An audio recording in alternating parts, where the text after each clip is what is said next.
morning, KaBu. Hotep. Yes, hot up to you, my brother.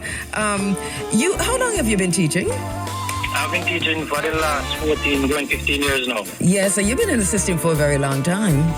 Yes. Have you, just sideways, have you witnessed within the system, not necessarily at your school, but just generally, that over the last, for as long as you've been teaching, that there are many young boys especially who are going through the education system, and at the end of it, graduation and all, are still unable to read?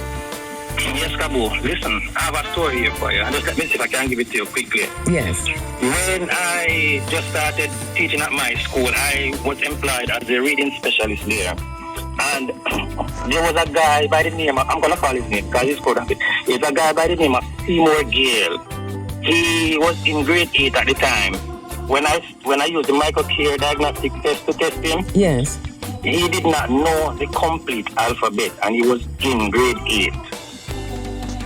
And In other words, he had gone through primary school, yes, gone through grade 7, Yes. but did not know his ABCs. complete alphabet, yes.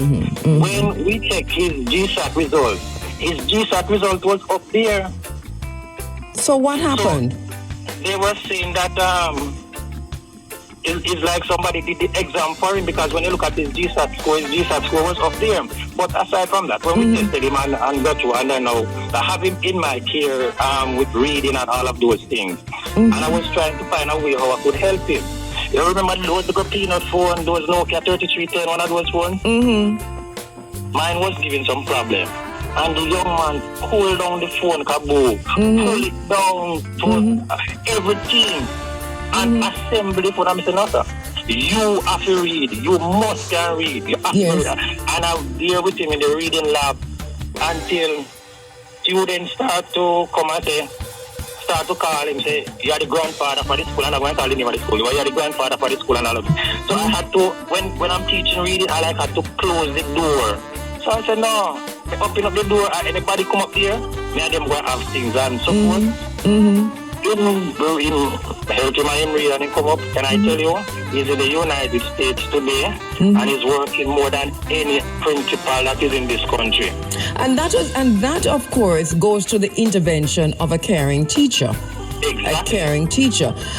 There's so much to talk about this miseducation system, you see, on our island, that I think we should use this opportunity of what happened at the Old Harbour graduation, and what happened, what we heard happening with Mr. Graham, to reflect on where we are as a nation, and to ask ourselves some serious questions about what kind of education that we're involved in as a nation, what kind of a system we want to see in place, the extent to which we should include African language, Jamaican language, how we should be teaching our students, and why is it that so many brilliant people, productive people, successful people, at the end of the day, because Mr. Graham is a counselor.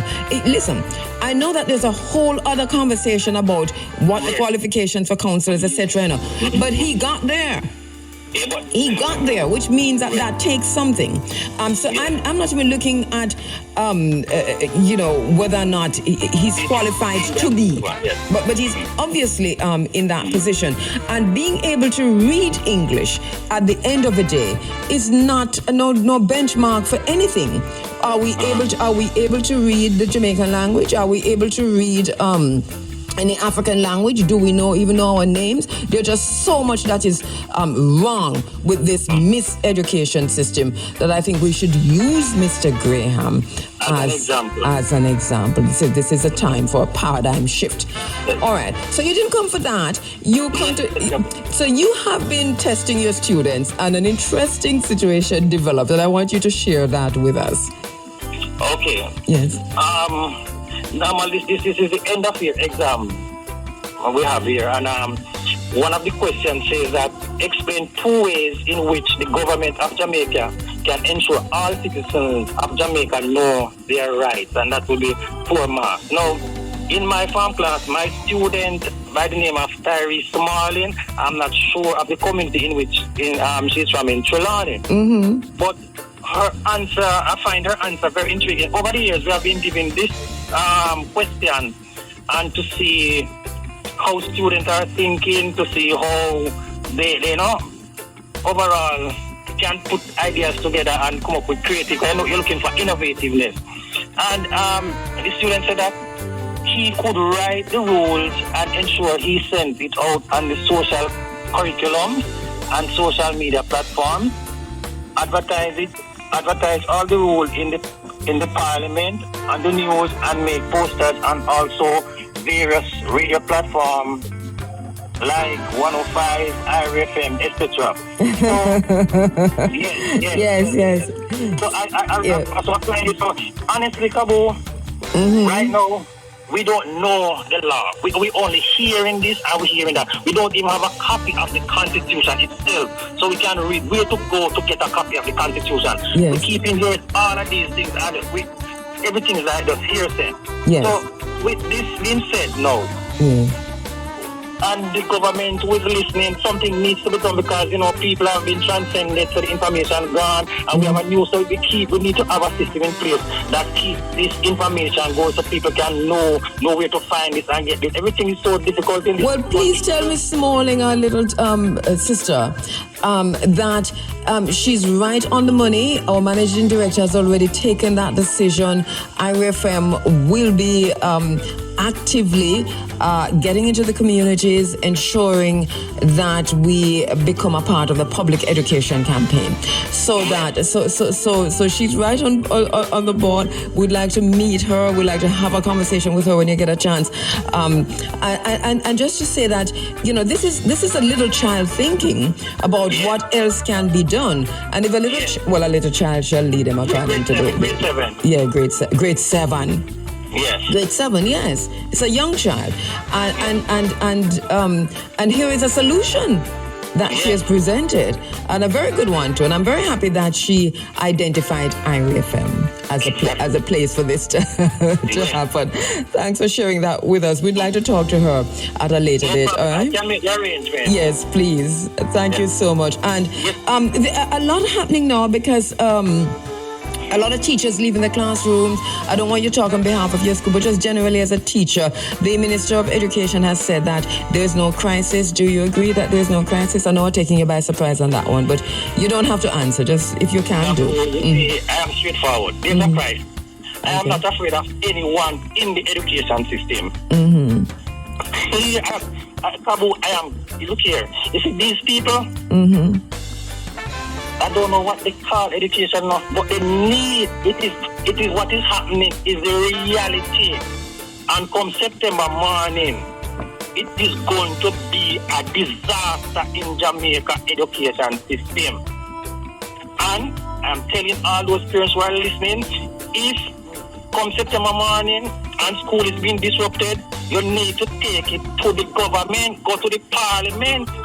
They are the one who is in charge. And they have dropped the ball and they have failed. So go to the parliament. What if we have to go there into hundreds of thousands? Because we don't know where our education money is going.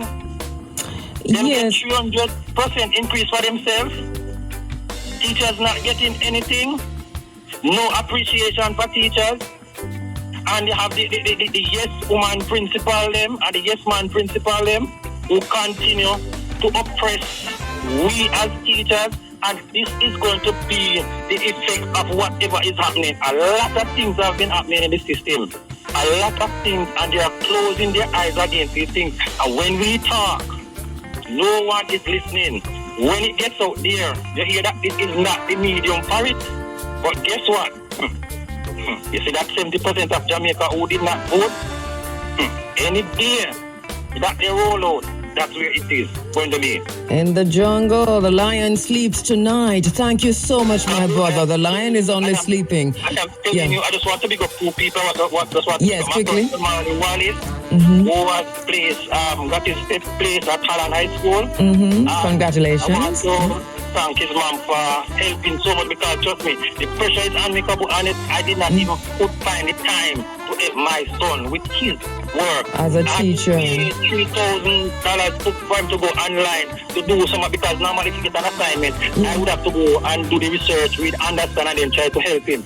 So I didn't have that time. I had to pay money online to attend pep classes. Listen, congratulations to the team, his mom and yourself. And what's his name again? Jamali, little Jamali, congratulations. We'll be, you have a lot of aunties and uncles out here, and we are with you. Thank you so much, my brother. I just want to pick up Clive in Whiteley, who is listening over there in Brazil. That's my father-in-law. Let me not pick him up. Mr. Whiteley, morning, sir. Thank you, Everton. Go on, pick up everybody up at Carrisbrook, Wallace right now, all right? Thank you so much, my brother, Everton Wallace. Thank you, yes.